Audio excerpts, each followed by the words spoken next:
It's the Duffin Up Podcast.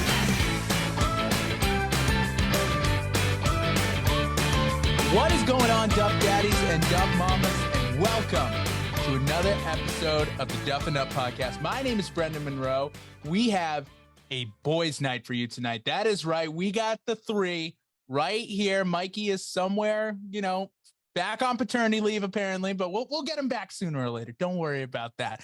But we do have the Irish Chooch himself, Timmy O'Reilly. Timmy, how are you doing this evening? Little saddened. The Rhode Island, southeastern New England area is in mourning a little bit because of the loss of its coach, Edward Cooley. Is he a full Edward? Is that his name, Edward Cooley? I'm not even sure. I actually have no idea. Great question. Don't care. Anyway, he is gone. He has gone to Georgetown. They offered him big time dollars and he took it and he put his house on the market. And now he is officially a Hoya, updated on Wikipedia. So it's official. And so that's been on the mind all day, just blowing up Twitter, me not blowing up Twitter, but everybody blowing up, just reading. So we're doing that. Also, I did go to Golf Galaxy today. We'll talk about that a little bit. And that's all I got. Excited to talk with just with the boys. Let's see it. Let's do it. This is great, boys. This is great. And now we do have Providence College alum, our true Friar in that. Not true Friar. I won't say that because Timmy's the diehard Friar too. But he is. The big Friar himself, Brian O'Reilly. We don't really need that much of an introduction right now because it is a sad day for Brian. But how are we doing today? Yeah, absolutely been better. Tim alluded to it and talked about it. We lost our Providence born and bred man, head coach Ed Cooley, real scumbag. Real scumbag move, just the way he handled it. Shady stuff, just how it went about it, which isn't really like him. Very surprised, out of character. Kind of reminded me of similar to like the Tom Brady leaving, where listing your house on Zillow prior to the official announcement and commitment of going elsewhere, taking his talents to South Beach. But I could do a whole podcast on this alone. The only reason I bring it up is just to show you if morale's low in my voice, it's because I've been fielding texts and reading Twitter all day, every day while at work, just getting awful news. But other than that, I'm in great spirits. I am freshly renewed as a Fresh Pond golf course season pass holder as of last week. So wow, I made that purchase on Thursday, and we got an email today that the season passes already sold out. Wow. Did they up the price at all? Rates all stayed the same. Wow. That's a double wow, because those rates have been going like insane recently. So good on Fresh Pond for keeping them the same. Yeah, pretty cool because the man, the guy that is like the head of the pro shop, I don't know if he's the head pro, but he runs the pro shop, runs the golf course, has been there for I guess 32 years or something along those lines, and this is his final farewell season. So it's pretty interesting. And in the email when he talked about how the passes were going to go on sale on the 16th, he mentioned that last year they went on sale and didn't sell out until the end of March. So this is way ahead of schedule. The demand, I guess, was pretty high. Maybe people listening to the podcast or just listening to me talk realized how great of a golf course and the opportunity is to get a pass there. So pretty pumped that I was able to squeak it out. I bit the bullet, went the full pass with weekends and holidays included. So now it's just a matter of me getting those rounds in and get my money back. You're gonna have to build a Swilken bridge for that guy so he can march over something on his last day. That'd be pretty cool. Hey, did you get preferential? Like were you able to buy before anyone else because you had a pass last year? So that's what is uncertain. I mean, it wasn't offered necessarily ahead of time, like when going in. So I was like, oh well, I'm gonna have to just dog eat dog like the rest of them. But then today, when we got the email about the passes being sold out, there was like a little caveat final sentence saying if you were a previous season pass holder and you want to buy a pass, let me know. So he might be working something off on the side for season pass holders, but it wasn't offered ahead of time. So I was rushing and getting there like everybody else. I got there because it was, like I said, they went on sale on Thursday, the 16th, and they were open until 5 p.m. and I got there around 4:50. So I was like, I know there was no line or anything, but I was like, I got to squeak it out because I knew St. Patrick's Day and the weekend. I didn't know what time I was get there. So I was pass holder purchaser number 142. And it was 225 or so, I believe. Okay. And now I'm going to go look to get my numbers right because I know Colin, who's my guy that I golf with at Fresh Pond, he texts me whenever he listens and he always corrects me or fact checks me. So I'm probably saying numbers wrong. And you hear that, Colin? 142. Double check that bad boy right there. Good on you, Colin. Oh, I got something for Colin then. All right, Bri. Yeah. So how many times do you plan on going and playing around at Fresh Pond Golf this season? Like, what's your goal? What's your end goal? Like, how many times you want to use this path? And I'm talking about like you come out, you get your shoes out of your trunk of your car, you set up, you go out to the course, and maybe you get rained out or something like that. But you show up to that first tee. How many times are you doing that this year? And we can do an over or under. Are you talking to me or are you talking to Colin? Oh, I'm talking to you, just so Colin can hold you accountable. Well, so it's funny because I've been trying to do the math, and because for Colin's a resident, so he a resident in Cambridge, so he gets a discounted price for his pass. And me being the non-resident living in Brookline, not in Cambridge, my season pass, a full season pass, for the year is 1,420 or 402, something along those lines. And a rate for walking 9 holes is, I believe, $27. So if you do 1,400 divided by 27, it puts you in around upwards of 50 or so rounds. And then so there's all economics behind it. But last year I believe I got in close to that 50 or so rounds. Wow. So I kind of broke even, but it's a good thing because obviously the perk being that with the season pass, you get access to tee times 1 day ahead of the general public. So I get to book 3 days in advance versus the general public, which is 2 days in advance. And also I guess with that too, I'm able to book an 18-hole round on the weekend and the holidays. So normally non-season pass holders can't do that.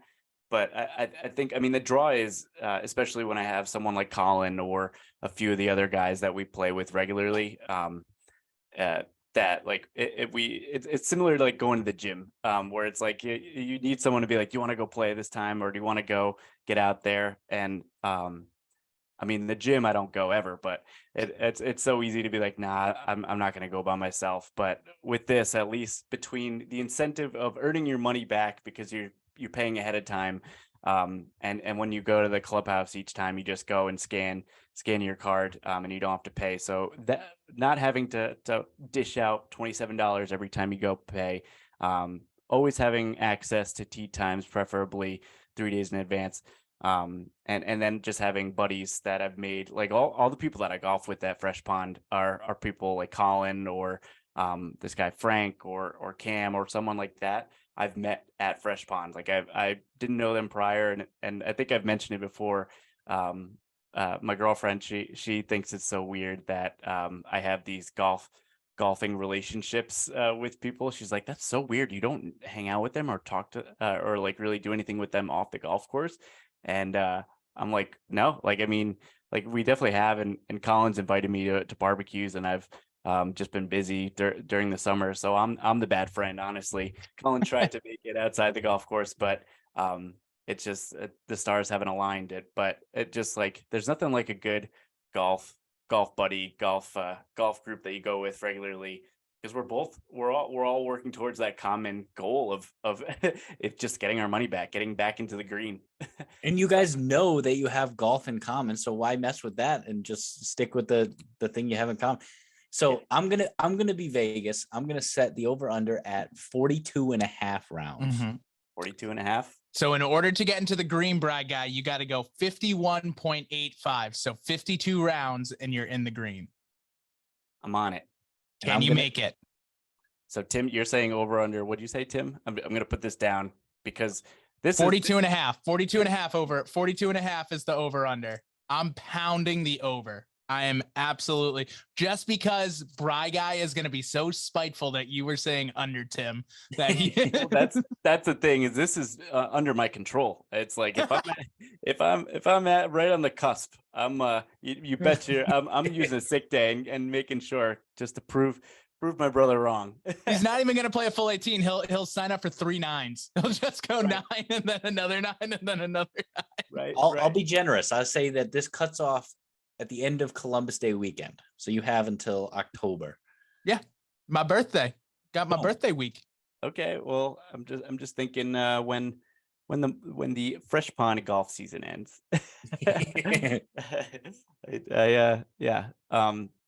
We'll see. I mean, I hope to get up there as high it is. Because the thing is, my numbers, I'm not exactly certain exactly how many rounds I've got in, because say I play 18 holes, I only scan my card once, and so it only counts as 1 round. So whether I played 18, I guess I'm considering a 9-hole, because it's a 9-hole course. I'm considering 9 holes to be 1 round there, so to speak. Because if we're going off the calculation of $27 on walking 9, so well, I granted you a little leeway. So say the goal is to golf 52 rounds. Say 10 of those rounds are 18 holes. And then so it's like I said, you open the trunk of your car, you put your cleats on, and you go to the first tee. That's 1 round. Yeah. You know what I mean? Exactly. Rushing in with my bacon, egg, and cheese. Boom. And iced coffee. Love it. I want to play there. I like that course. Only played there once. I want to play there again. Well, that's the thing is, everybody. I mean, like, obviously, you both are not local to here, but all my friends that live local here, I've been pushing this past. Like even this year, every year it comes around, and I send them this whole spiel on pricing, what like benefits and all that. A lot of people can't swing it, or they can't really play a lot during the week, and so that's what forced me to make new friends out there, or just go out alone. Which is a blessing and a curse, but it's thankfully I'm fine with going alone or with people I just met, because I like it. But like, we gotta get you guys up here. I know it work schedules and stuff, but I also want to go to Hazelton with you, Bren. The Hazel, baby. The Hazel. Speaking of which, I mean, we're basically doing bogeys for the boys right now anyway. So I was able to get the first sunset 9 of the season in. For those of you guys that don't know, we are New England based, Massachusetts / Rhode Island. And because of that, the sun during the wintertime sets at 4 p.m. and it's cold. Well, we just had a little spring forward action. So now the sun sets around 7 o'clock, and it was a nice 55 degrees, I would say, on St. Patrick's Day, Tim, right? Kind of 55 degrees. It was nice. It was pretty nice out. So I wore my green pants. I wore my Swing Juice sweatshirt. Shout out, John. And got in a nice little sunset 9. And it wasn't really a sunset, though, because I started at 4 o'clock. So I started at 4 o'clock, and I motored through it. I was a single. Ended up shooting around 40. I shot 42. Sorry, I shot 42. But got done 1 hour, 15 minutes. Wow. Seriously thought about making the turn, but the guy and the pro shop was like, now you can only play 9. I'm like, okay, I only play 9, I promise. So, didn't want to do anything bad on that. Does that factor in TikTok filming and such? It did. Well, I just go. I did do some TikTok films, so that's good. I did miss a 5-foot putt because I was filming it for TikTok, so that's in my head. in my head. Had a great birdie, had a great opportunity for birdie on the first hole, which I usually stink at. And just messed it up. So, it happens. All good, but So for the record, are you saying that you missed that putt because you were filming for TikTok? No, I missed the putt because I stink at putt.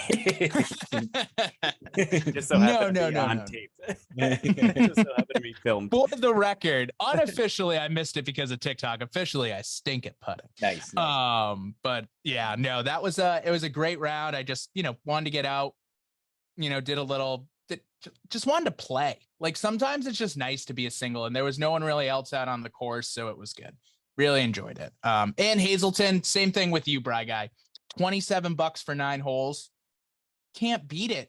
Cannot beat it. I get my little push card out and we just go, baby. Oh, it's so nice to like. And do you play before work too, right? Like do you play? Yeah. So not recently because of the spring forward, like the sun doesn't get up until 7. But Right. I mean, during the summertime, me and Mike will get there at I'll get there at 6:45. Mike runs out of his car at 7:07 to meet me on the first tee. Like, ready? Oh, yeah. shoes barely on, if on. Sandals are still on. It's I don't want to hold my breath waiting for Mike. I'll meet him on 2.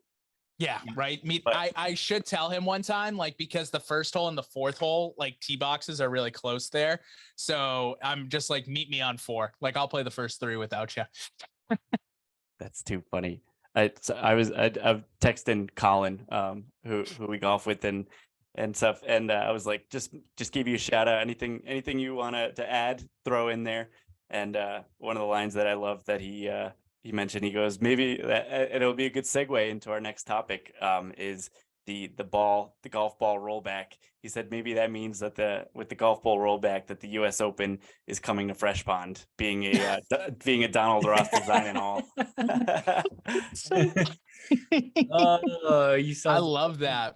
But yeah, we can. I would love to talk about so for everyone who hasn't heard, we are a little late on this because we didn't record last week, but bifurcation, as they say in the golf business, they're talking about rolling the ball back. So basically deading the golf ball so it doesn't go as far for USGA and R&A official events. The PGA Tour has already pushed back a little bit on it. The golf manufacturing companies have significantly pushed back on it, and the players have significantly pushed back on it. I have some thoughts, but I definitely want to hear Tim and Bry Guy. I want to hear your guys' thoughts before Brendan goes on his normal rants. And so, yeah, the floor is yours, gentlemen. Well, I was reading a thing, and it was talking about during Jack Nicklaus's era and how the R&A and the PGA or the USGA couldn't. USGA. It's always the USGA and the R&A because they mirror their rules.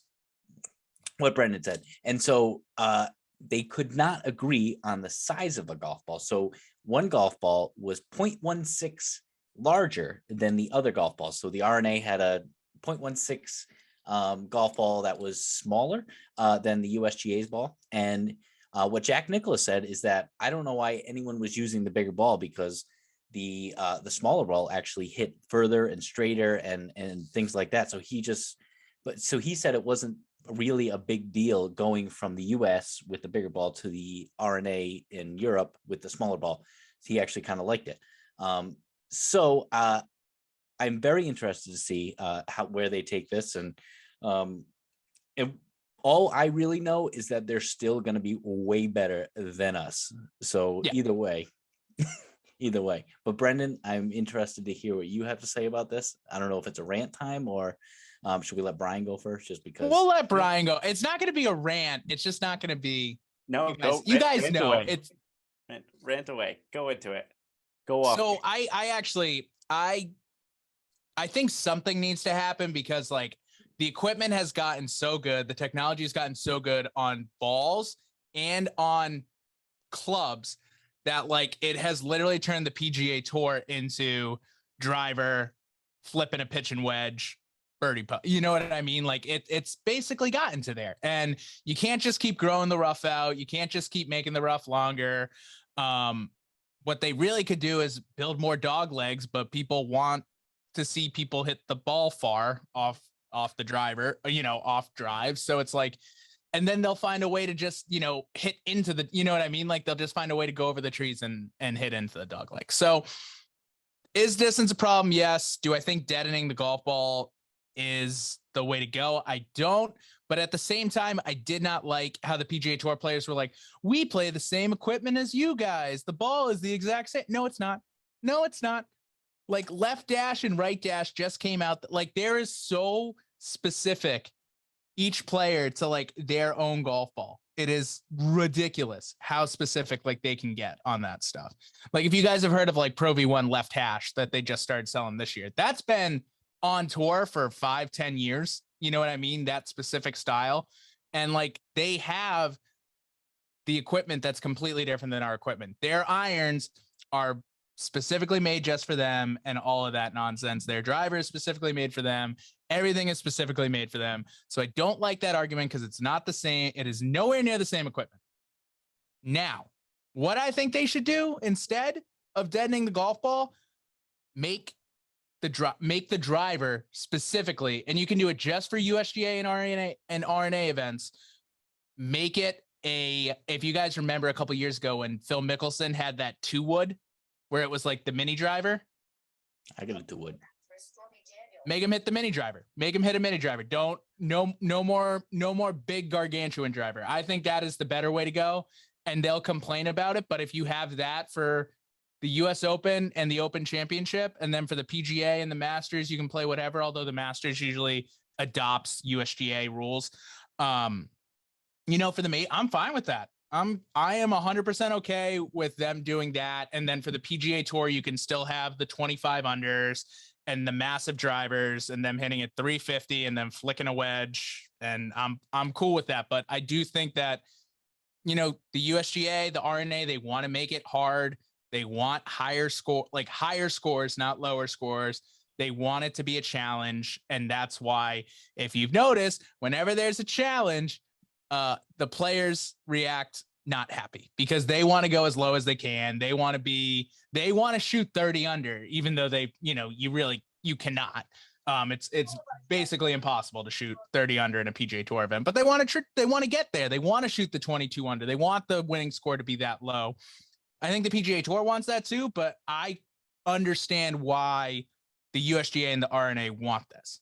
I just don't agree with them deadening the golf ball. I think they should do it by either making them have a smaller driver or having the specs be a little different on the clubs or something like that. I think the ball is the wrong way to go. I think the clubs are the more important way to go. Well, I mean, it's not like they're going from a golf ball to a Nerf golf ball or wiffle golf ball.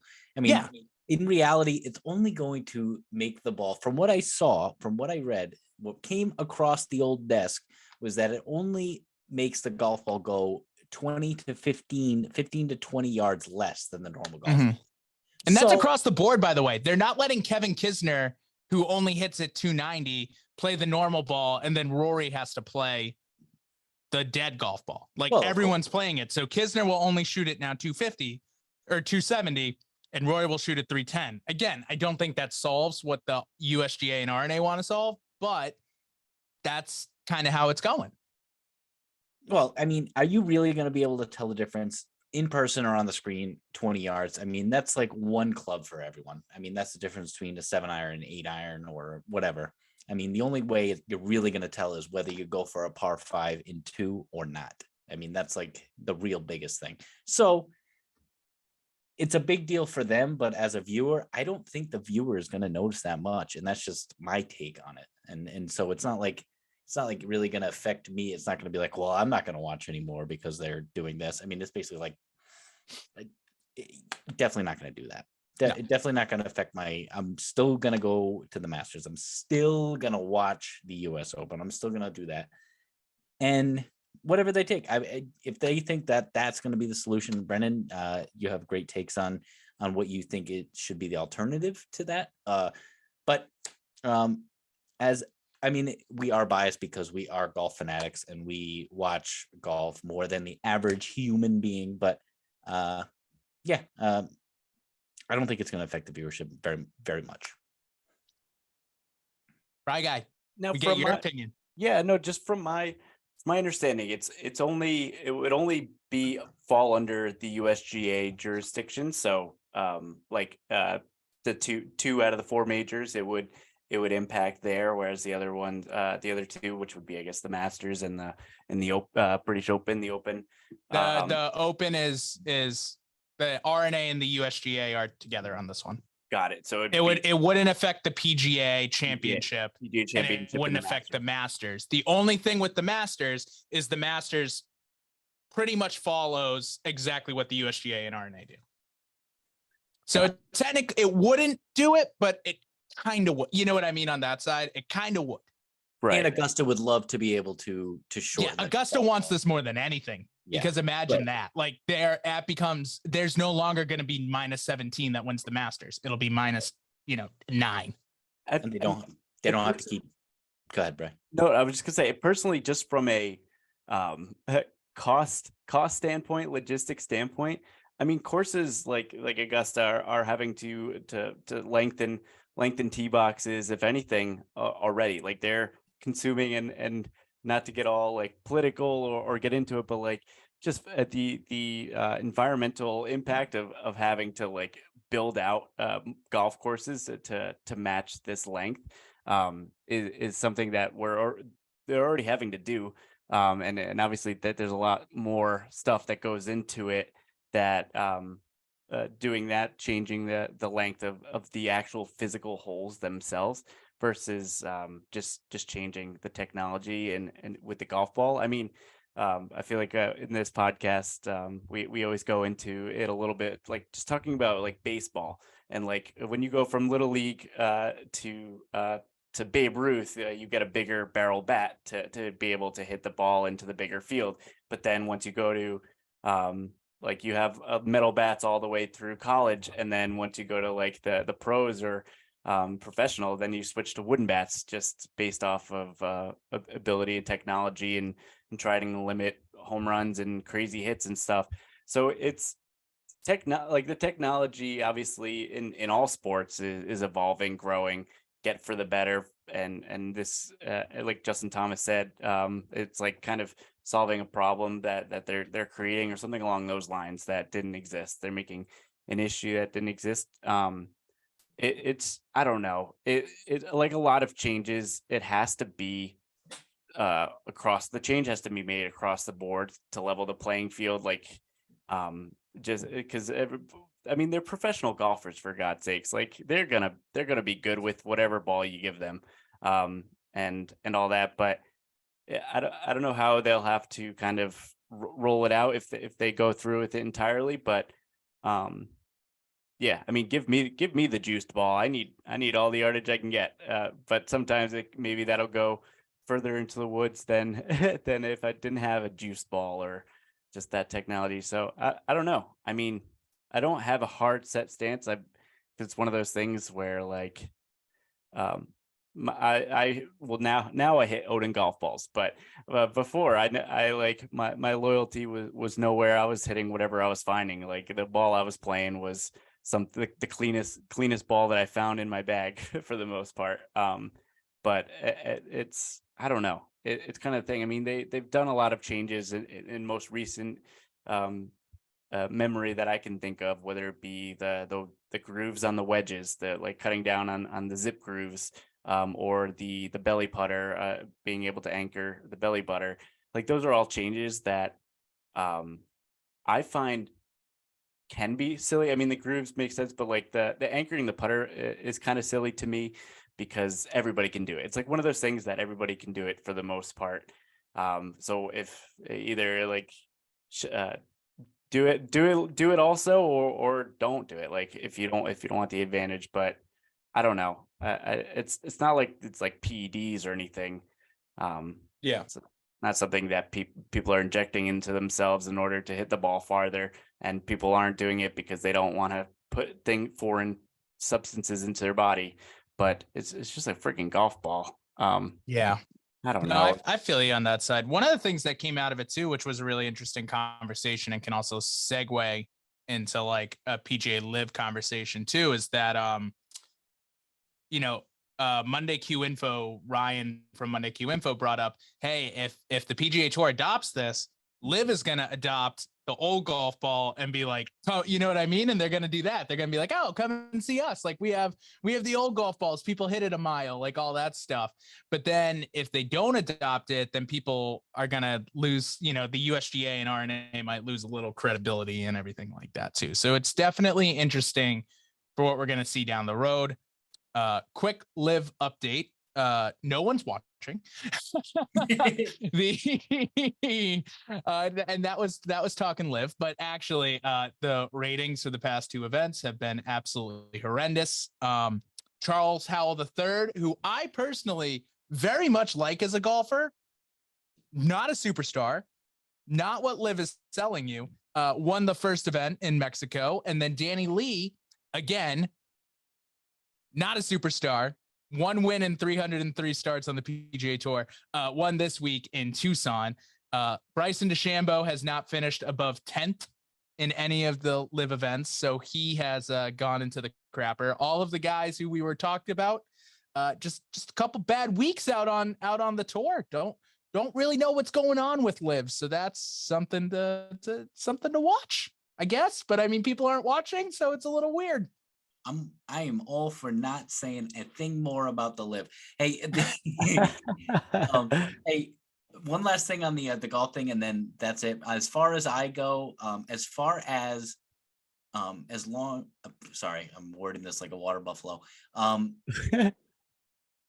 As far as preserving golf courses, if we are doing this to preserve golf courses, to be able to play on courses in the way they were built and the intent that they were intended to play, I'm all for this golf ball thing, because I would rather keep the courses as they are and not have to make new courses and completely redesign them for the progression of technology and physical attributes of these players. So I'm all for it, but that's it. That's all I want. I don't need 7,800 yard courses.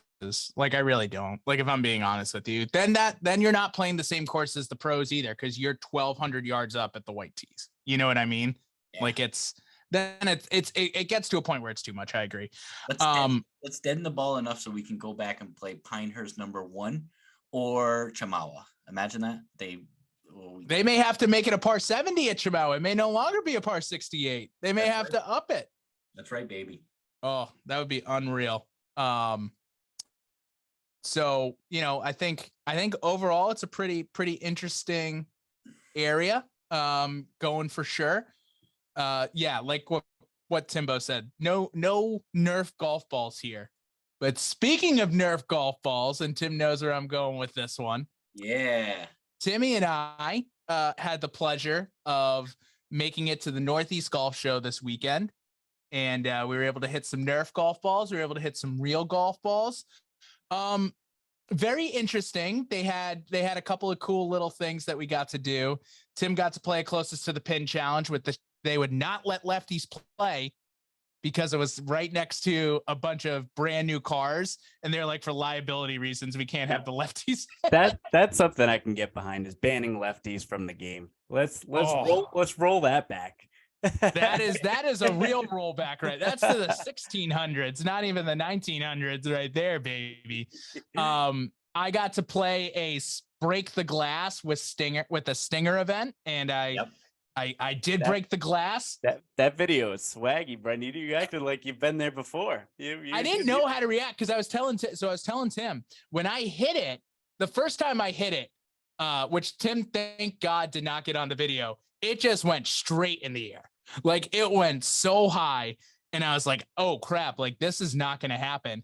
And meanwhile, I have the guy from Leaderboard who was running the like little event. He was hyping me up like crazy. He was he's like, this dude's got this. Like this is the easiest bet in the world. This dude's got this. He did call it. He did call it. So he liked your walk. Huh? He liked Yeah, he liked my walk up. It was funny. I don't know why. So like he had a 10-foot penis. looking at that caboose of yours. oh man, kid's got a trunk. That's what he's got. Oh god. But so I get up there. My first one goes sky high, just absolutely insane. The second one, I do that little, like, I would call it a half. Would you call that a half swing, Tim, or a 3/4 swing? Yeah, just a little chop down, like like you're chop. chipping out. Like punching out of the trees. Yeah, Done that yeah. a bunch. truly hit the chop, and it just went perfect. And it was like, oh, that one felt it. Everyone goes nuts. I did end up winning 2 Vice golf balls and a Cobra hat. So that was nice. That's pretty cool. But Brendan, don't forget the most important part. That in true Duffin up fashion, you are a man of your word. The next shot, you did duff it, and it was awesome. Hard. You hit the most immaculate shot that anyone at the tour or at that golf whatever expo, that anyone at that golf expo hit all day. They were pumped. The guys who were doing the commentating, they were like, yeah, this is the shot. And then you duffed it just for us. I know you did it just so for us. so hard. Oh my god. I was like, we can recreate this. We're doing it again, and it just goes. Love that. Absolutely love that. But overall, it was an awesome time. Like you said, there was a lot of like home improvement company, like non-golf brand companies that were representing there. Yeah. Oh, yeah. That was the one drawback we had. So Tim and I got to hit a couple different golf brands, which was great. Tim hit Mizuno's. They sounded amazing coming off the club. Tim got the Mizuno Pros information just in case he wants to hit him again. I hit the Paradigm driver. We have a very funny video that will be going up later of me and the guy switching everything over to the left-hand side. They had to convert the tee box from a righty to a lefty. And I'm not talking about like just switching one thing. They took the big bucket of balls. They're like scooping them into this bucket. They're bringing them to the other side. They got a whole process going. And I'm loving every bit of it. Continue. Tim's laughing his ass off. And I'm there just like moving everything. The guy grabs the fake TrackMan and moves it over. I'm like, this is great. Recalibrating it. Like, yeah, had to recalibrate it because I'm a lefty. And then it didn't work. So that was even funnier. But I hit the Paradigm and it was a good hit. Felt really good. And then there were a lot of non-golf companies there, and boy, they wanted to sell you everything known to man. They wanted to sell you leaf guards. They wanted to sell you insurance. They wanted to sell you financial services. I'm just sitting there like, why? Where are all the golf companies? that's nuts. And so, like, I think I asked this last time when we had a guest on that went to the golf expo or so. What was like the coolest technology that you saw, or new product, or something that you're like, I gotta have this, or if it's out of your price range, be like, I wish I could have that. That would improve either your game or you just thought was cool or evolutionary. There was this grip that I don't know if I'd put it on it, but the stand Auntie Anne's, they're in every mall. The pretzels? Yeah, oh, pretzels. They're some of the best pretzels around. Right. But this one is, the product they sell. It's like the hot dog that's wrapped in the pretzel. Yeah, I've seen it. There was a grip that looked like that, and it went from smaller to larger as it went down, and it was just on putters. But I'm just curious. I would have liked to just grip that, grasp it, feel the girth, just to see if it would help at all. But other than that, would you say there was a lot of technology? There was some cool speakers but nothing groundbreaking. I don't. Yep. We met Alec, who will be coming on the podcast later from Pin Golf. Not this another podcast down the road. So we met him. We talked to him for a little bit. There was another podcast there, group chat. They were doing like a podcast there. There wasn't a lot of like actual technology stuff, if I'm being completely honest with you.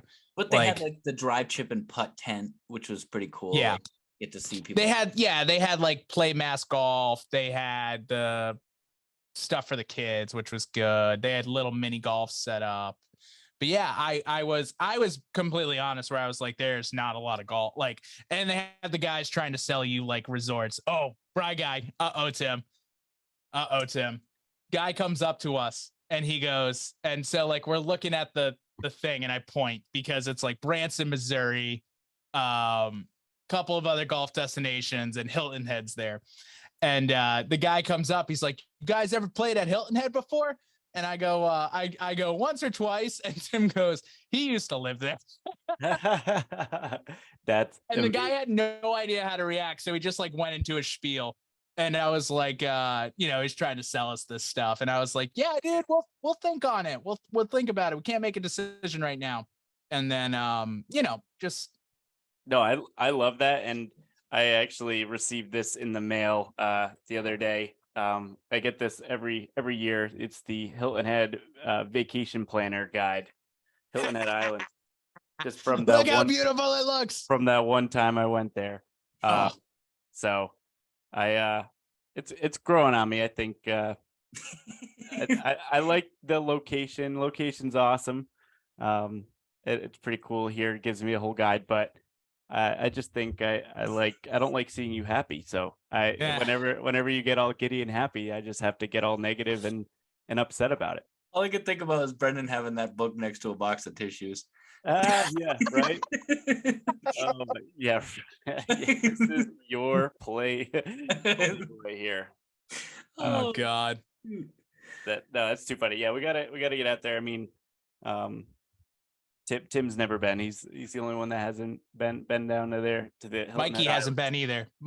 Mikey will come back from paternity from kitten leave just to come play.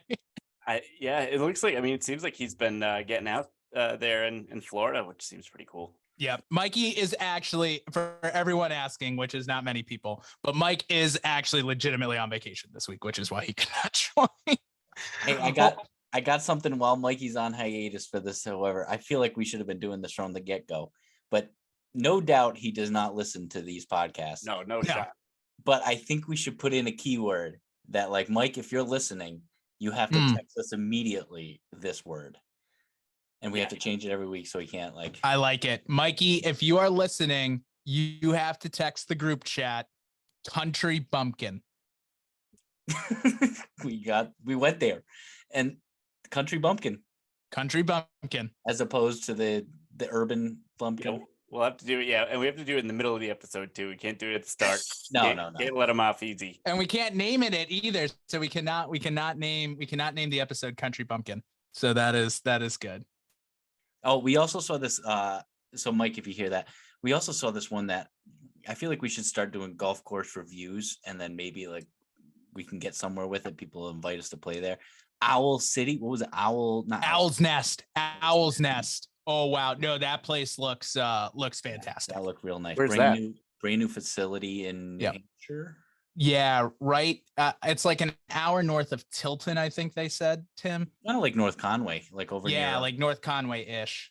But so that is something to keep in mind because it's just like brand new. The whole resort's new. Stay and play packages, you name it. It looked immaculate. We got up there because it was like, yeah, if you sink both of these putts, you get a free resort. You get 2 nights at the resort, and you get to play 2 rounds of golf. And we got up there. We weren't making those 2 putts. Tim made one that bounced off the back. Yeah, boy, they had this weird mat where it was where you legitimately could not make the putt. I try to stay away from a lot of those timeshare packages because it's always like I think I did it one time and like I booked it's like everybody enters, you put your email, your phone number in, and then you get a call like oh, you won, and here you sign up to purchase the package, and then you just have to pick a future date down the road, but it's all blackout. Like the blackout dates are insane. Like it's always midweek, random weekend, you can't get anybody, and you just end up losing. Yeah. One of the dudes came up to us and was like 7-night resort stay. And I was like, okay, what is this resort? Like, yeah, right. Like it's, you cannot offer this to me for $200. Like if the stars align, if the stars align, it's like pretty awesome with unlimited golf pack like deals, like all you can golf like packages, stay and play packages, but the stars have to align. It's like a perfect date, time, whatever. And so this can be frustrating, but that's something like, do you think down the road, like Duffin Up should have some kind of booth at one of these things? Like, do you think that's a So possibility? I have been in discussions with another group, or with another group that I am talking to about 2024 doing a booth there. So Wow. we will keep you updated as it goes, but that is there are plans in the works right now to have that. I know Group Chat Golf was there this week, and they did a podcast and everything like that too from there. So it looks like it could be a sick thing. Yeah, now they answer my emails, Group Chat. We just want to do a collaboration. That's all. They listen, but they don't respond to emails. Yeah, right. They won't. They listen to the podcast, but they won't respond to an email. Oh, we don't really talk strategy on like our podcast, like actually on the podcast. We don't really talk strategy that much at all. We don't talk strategy. Yeah, I was just about to say. But there's a lot of podcasts out there, and we're doing good things we're doing something different when we have email guests, but now podcasts are having more guests. I mean, I think our podcast niche is like going to different courses and reviewing these courses. Mm-hmm. I like it. No, I would agree. What I mean? And then maybe it just gets us some invites to these courses, and then like be like, Duffin Up is at there. Let's see how they liked it. Let's see how they played, kind of thing. Mm-hmm. So one of the guys who I do talk to, Bay State, I don't know if you guys know Sean from Bay State Golf, but he does this. Like, he goes around and plays like a bunch of the local muni courses. Is he a podcaster? Oh boy, that was a big sneeze. That was a big boy sneeze right there, and we caught that all and everything on here. But is he a but yeah, so yeah, we can definitely. I think that's something going forward that we should definitely look into as well. Do the tour of Rhode Island like we talked about, Tim, with John. We could do a bunch of Rhode Island courses. Boom. Then have the Duff Cup at Triggs. Boom. Duff Cup. Oh, the Duff Cup, baby. We've decided on the trophy. It's gonna look amazing. I'm so excited. Yeah. And Dell Technologies coming up. Give me 3 predictions for you guys. Scotty Scheffler wins. John Rahm gets to the. John Rahm gets knocked out. John Rahm gets knocked out in the first round. I was going to say, are you just going to boldly pick the top 3 golfers in the world? Are you going to say? And Rory's getting knocked out too. Rory's getting knocked. I don't think Rory's ever gotten close to like the finals of the. He may have won it actually. I'm not gonna lie about that. But I feel like every year, like I pick Rory and he gets knocked out immediately. So yeah. All right. So you're picking the top 3 golfers in the world. No, I'm saying Scotty Scheffler's winning it all. Yeah. No. Rory McIlroy out after the first round. All right. That is bold. But you didn't follow the question. I said pick 3 people you think will win. Oh, okay. Jesus. Scotty Scheffler, Tyrrell Hatton, Tommy Fleetwood. Love that. I like that. Tommy Fleetwood. He's hot. Yeah, I was gonna say Tyrrell Hatton. I'm liking Hatton. Name that I think is due. Patrick Cantlay. That'd be great. We'll see him come back and emerge, and right now is Spieth playing? Because Spieth right now he's always good around this time of the beginning of the year. Just had a 3rd place finish at the Valspar this week. Yeah, that's don't let him get hot or let him get hot. I saw this thing last night where it was like the past 2 Easters he's won on Easter Sunday, so this coming Easter Sunday is gonna be at Augusta. So yeah, I think he's in my pool. I think he's going to be in the pool. Oh, the pool! I forgot about the Is your buddy Keith doing the pool? Oh yeah, Keith is doing the pool. I want to be in that pool. That's a good pool. That's a great pool. It's such a good pool, and the DraftKings pool. Obviously, we do the DraftKings every year too. That's when you break out the $20. Yeah, I'm gonna sign up for my DraftKings. Get my $200 now that sports betting's legal here. Make sure you use a different email. Yeah, I gotta get a different email and maybe address. Because Tim used my address for a second. I did see that. And then no respect. I'm going no respect whatsoever. No, that was for a Barstool. Oh. So DraftKings, you're fine then. Yeah. So I'm going real gutsy. I'm going with Tom Hoagie because he played dynamite last week. guy. He is like, I'm going Jason Day, who you asked me this. Been great. He's been You great. asked me this last year, 2 years ago. I would have said he would WD. We would withdraw. And my last one is Billy Horschel. And Horschel. I'm going Billy Horschel. Would love to put Kevin Kisner in there, match play guy, but I don't think he has that in him. Billy Horschel. He's been pretty bad this year. Pretty bad. And I'm not like a huge Billy Horschel, but he did play on Barstool. The foreplay, he did play a 4-man scramble. Yeah, did definitely lifted up my opinion of him for sure. But he always plays well in the match play. He does. He's a big match play guy. Yeah. What do we got, Bri? Who's your 3? Yeah, what did I say? Hatton, Patrick Cantlay, and I'll just throw Spieth in there. Those are my guys. Boom. Gotcha. Boom. Excellent. Well, boys, this was a fun little pod. We had a lovely time. Boys, I just want to my version of the golfer poll. It's kind of a continuation of what we did last week with John. I want to hear your guys' Rhode Island, Southeastern Mass, US Open, British Open, Masters, and PGA Championship. Pick the courses around this area that you would want to see for the Rhode Island, Southeastern Massachusetts, US Open. Same thing Masters, same thing British Open, and same thing PGA Championship. Brian, do you want to take this one, or do you want me to go? Go. You start it up. I gotta put together my list. Yeah, I think for the Open, at least you got to go Newport. You have to go Newport Country Club. Like I completely agree with because you got to go link style, and it's really the only real. I mean, I could go. Oh, I'm changing it. We're gonna get Dan the Greenskeeper very mad at me. For the Open Championship, I am going Eastward Ho on the Cape. I will take your word for it. Never been, but I would like to. Thing's a beaut. Thing's an absolute beaut. For the Masters, I will go. Oh, it's a good one. For the Masters.